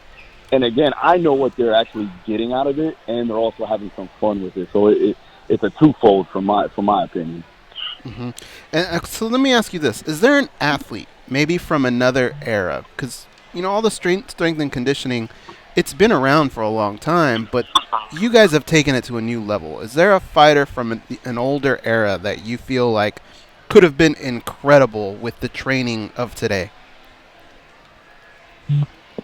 Well, I mean, I think every fighter back then could have benefited from the training that we have today. I mean, even with the resources that they have at the UFC Performance Institute, what we're doing now as physical preparation specialists, like we're understanding, one, how to bridge the gap between, you know, obviously a science-based approach coming from true literature, understanding, you know, proper physiology, physics, biomechanics, and then obviously putting that into a proper application of what, you know, true fighters go through. So, man, honestly, anybody. I was just talking with one of my fighters yesterday, and they asked me, like, yeah, man, you know, Mike Tyson never did any of this stuff, and Muhammad Ali, and they never did any of this. All they did was jump rope, and they ran. And I'm like, that's great. They did that, you know, and they were good despite of their training. But if you look at it nowadays, and I'm not saying this because I'm a physical preparation coach, I'm actually saying this from the ex-fighter's perspective. If I knew what I knew back then when I was fighting, I'd be a better fighter just in that little bit of time, right? So if I had the ability to go back in time and work with Muhammad Ali, man, I'm going to be honest with you. And just because that's just how I feel and how I know what works, he would be 10 times better because, one, he would be able to withstand the load of training because he will be able to manage his fatigue, and he'll be able to be stronger and more conditioned due to proper means of strength and conditioning, proper means of fatigue management and things like that. But again, we never know now because, you know, people are really just they're really looking at it at from a different angle. You know what I mean? And I think that at this point in time, we're actually on a rise, and I like the way the industry is going, and hopefully it can get more respected. As you can see, we were nominated there for the MMA award, so this is really starting to be something of an importance. And fighters are actually, you know, stepping up and understanding that this is something that they actually need. And it was something like that when, you know, even with like when they started doing it with football, with American football, they didn't really know what they were doing at that point in time. It was like, we know we need to get bigger, stronger, and faster. So now we put in terms of combat sports where we need to get conditioned. We need to have the ability to manage fatigue. We need to have general physical preparedness so that they can get good at what they're doing inside their skills training and prepare them physically for the demands of the sport. And obviously have them stronger and have more power output. So, I mean, that's the key factor. But I think that would be something of an importance, especially back in the day. I love that you brought up American football because that was going to be my next question. I saw a video yesterday of Josh Norman. He's a quarterback for the Washington Redskins, and he went to the running of the Bulls, and he's in the arena, and he just decides to run and jump over a bull as if all that wasn't dangerous enough already. He does that. I know you deal with a lot of athletes, and I know you put a lot of time into them, and they put a lot of time into their careers. But do you ever have any stories of anything that where you saw one of your athletes do something crazy where you're thinking, what are you doing?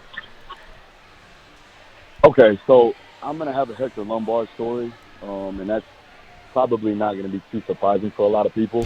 So Hector Lombard, if you guys don't know, I mean, the guy's he's actually a phenomenal person. Like, I love Hector. He's like, you know, again, he's like another brother to me. But when he gets into his training, like, mode, you cannot stop that guy. Like, there was times back in the day where, like, you knew not to go in his corner. Like, nobody would want to spar him, nothing like that, because he was a maniac, you know. So I'm with, and this is, you know, going back to physical preparation. So he respected me as a coach.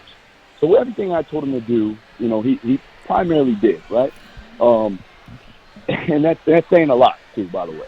But so we're getting into box jumps, right? So everybody's doing their box jumps, and I tell them, you know, we're trying to keep everything safe, trying to, you know, want to be safe, we want to be effective, and it has to be efficient. So everybody's in a line, they're doing their box jumps, and Hector comes along, and I told him, all right, man, you're just going to do one box jump and step down, don't jump down.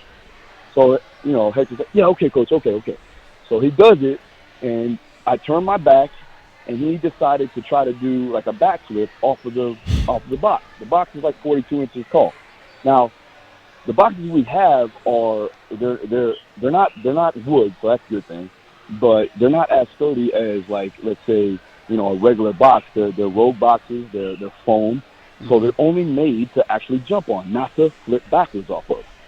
So he decided to do it, and lo and behold, He tried to flip. The box flipped over, and he almost landed on his neck. Ooh. And all I could see when I turned around was Hector's legs up in the air. Now, Hector has trapped the size of a rhino, so it ended up being okay for him.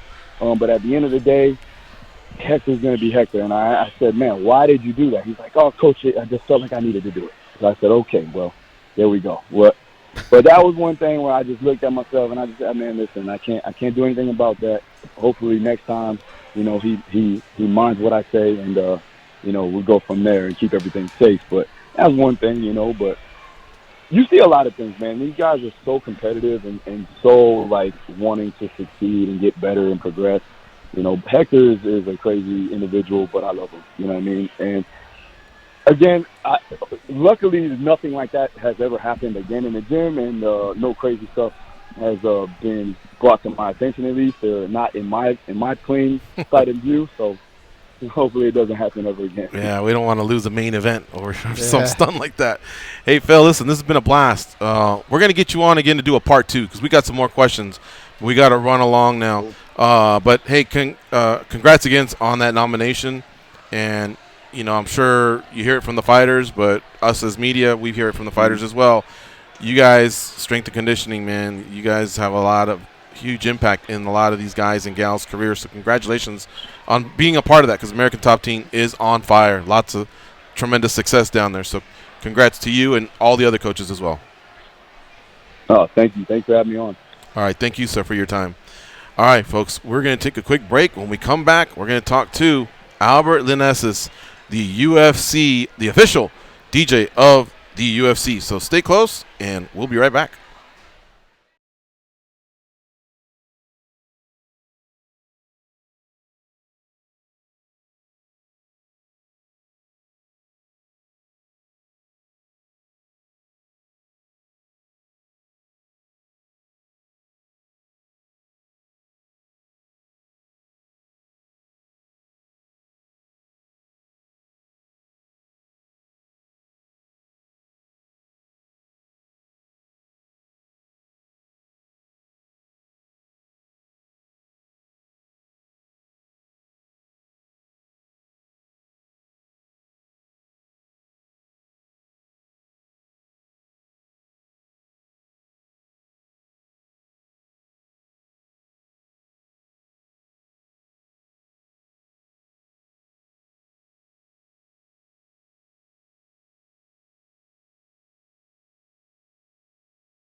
Here are those two numbnuts, Gorgeous George and Goes. Here's SiriusXM Now when you are out of the car, now included with your subscription for the first time ever. Hear more of what you love, get more control of how you listen, and have more ways to listen anytime, anywhere you want it. Play personalized stations powered by Pandora, based on the artists you love. Just create a username and password, and you're ready to start streaming. Learn more at SiriusXM.com/more. All right, our last guest of the day and of the week is Albert Lanessis. He is the official DJ of the Ultimate Fighting Championship. Joining us now on the hotline is Albert Lanessis. What's up, Albert? How you doing? What's cracking, my man? How you doing? Thank you for having me. We're doing great. Thank you for asking. Welcome to MMA Junkie Radio. You're on with George, Goes, and Dan. Really excited to have you on because I've just seen you work for quite a few years. You know what I mean? And you really get the crowd pumping, blasting them tunes out, and hearing that bass cracking. I love it, man. Great job you do. Thank you, my man. Thank you. Thank you for having me, man. The only thing I don't like is where you're situated. I wish you were a little bit closer. Do you still get a good feel for all the screaming and yelling, or have you ever gotten the benefit of being located a little bit closer to the octagon? I'm always by the fans, but yeah, I'm usually in a good spot where I'm at. I mean, I get to feel the crowd around me and stuff, and I always go off of their energy and what have you. But yeah, I wouldn't mind being closer to the octagon, but wherever I'm at in the arena, I enjoy it. I enjoy being by the fans. The fans are always awesome. Right.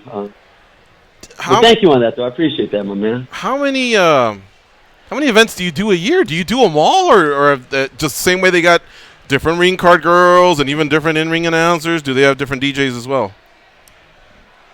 I do all the events in the United States, overseas. Some of the overseas ones I miss, but I'm pretty much the only UFC DJ. I have a guy named DJ Tom Starks up in Australia. What's up, my man? That when I can't make it out there, he flies out to some of the shows and rocks it. I also have a guy in the United States. If we have two shows booked back-to-back where there's a chance that it's going to be kind of rough for me making both shows, his name's DJ Identity, Mike Beltran. He's known me for well over a decade as well, and I trust him to do the shows and keep the integrity of the shows because I'm just very peculiar and picky and want to make sure that we always keep the UFC sound the way that it is, which, cutting edge, harder edge, rock mixed with hip hop and what have you. So those are the two guys that I trust. All right. Love it. But as far as how many shows I do a year, man, I'm blessed to be doing a lot. Good stuff. All right. Albert Lanessis, our guest here on MMA Junkie Radio, the official DJ of the Ultimate Fighting Championship. Goes, what do you have for Mr. Lanessis? So that was sort of along the line of questioning that I wanted to ask you was if you weren't going to be at an event, so you say Mike Beltran, right? He does his thing, but I know that you have you're a perfectionist and you like the way you do your show. Are your instructions to him to kind of do it similar to the way you do it, or does he have like any freedom to kind of do like this is the Mike Beltran show? Like, does he do the way he likes to do it, or is there that one staple that you guys like to stick to together? Nah, it's the sound, and he gets it.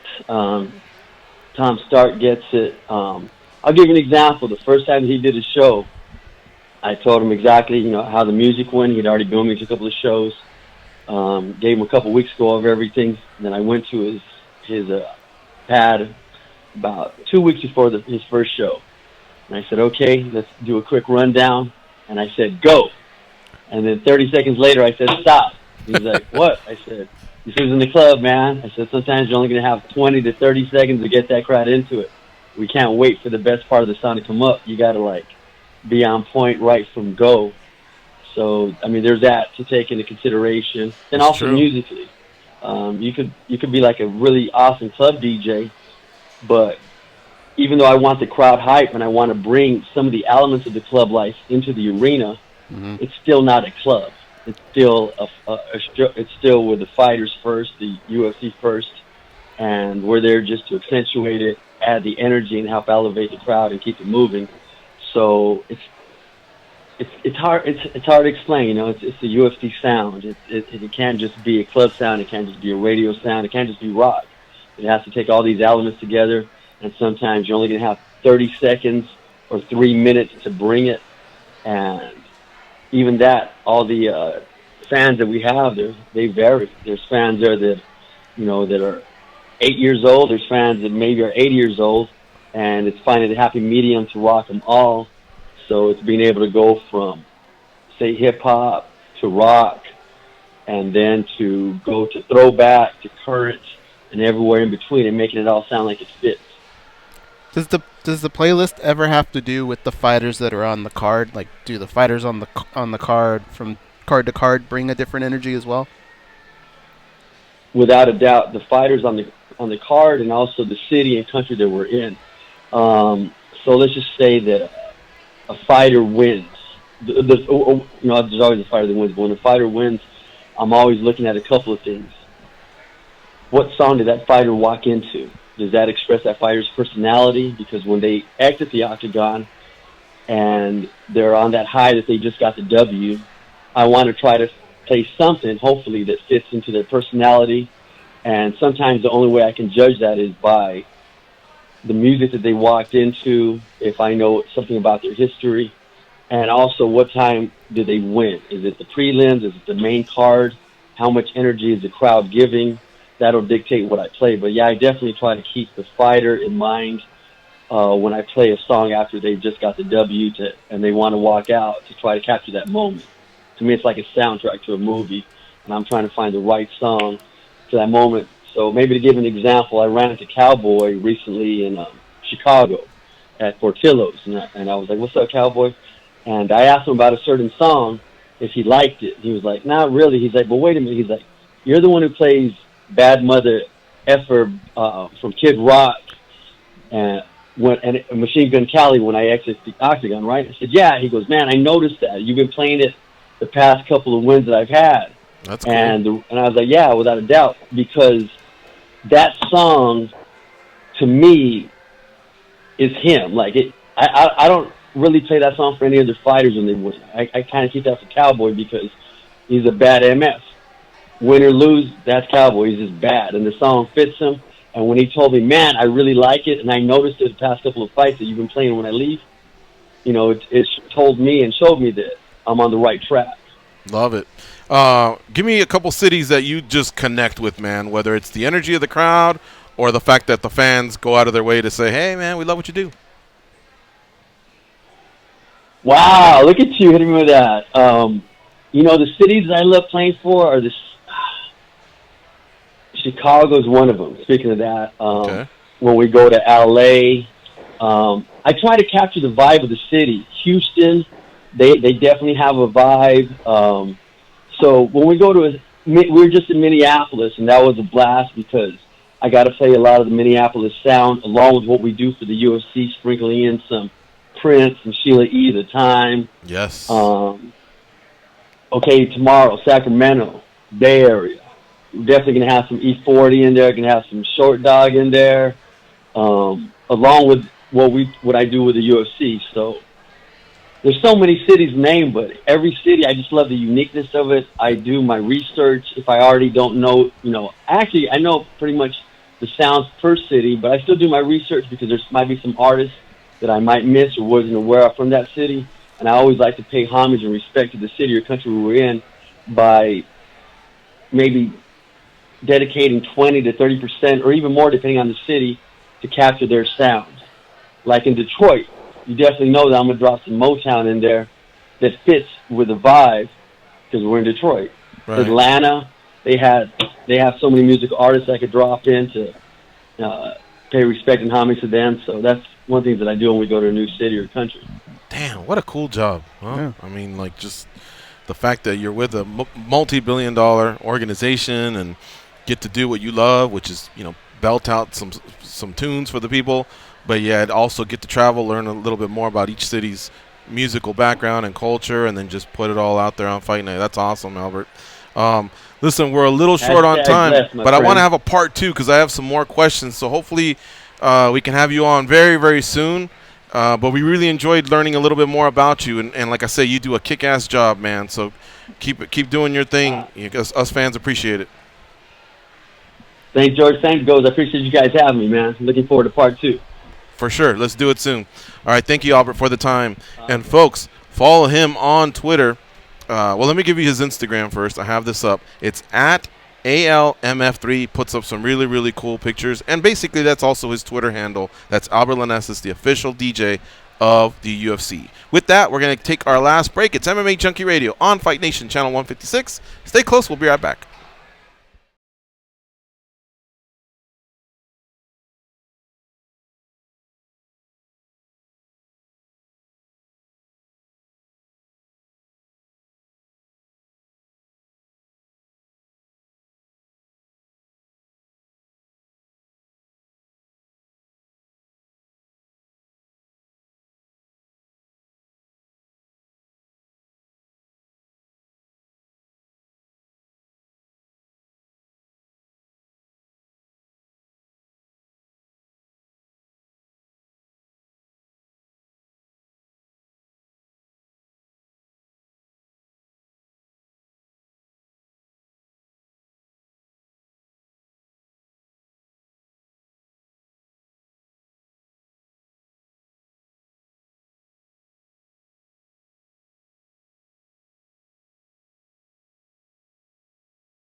If you cross them, they will destroy you.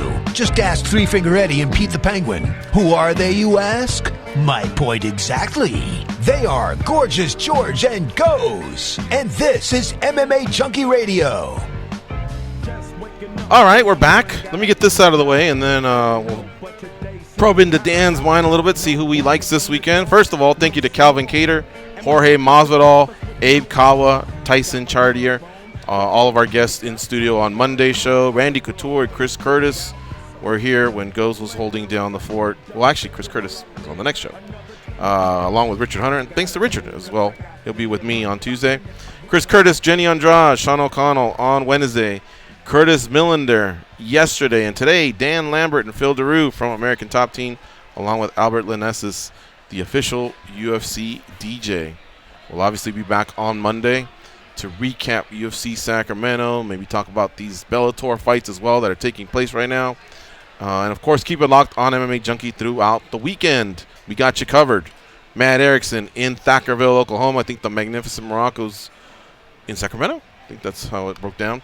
Also, Dan Tom released another episode of the Protect Your Neck podcast. He does a breakdown of the Sacramento card. Check it out on iTunes. Be kind. Leave him a review as well. Those help out the algorithm, not just, for example, on our show that we're always promoting, but all these podcasts. John Morgan's got his MMA Roadshow as well. Those reviews go a long way.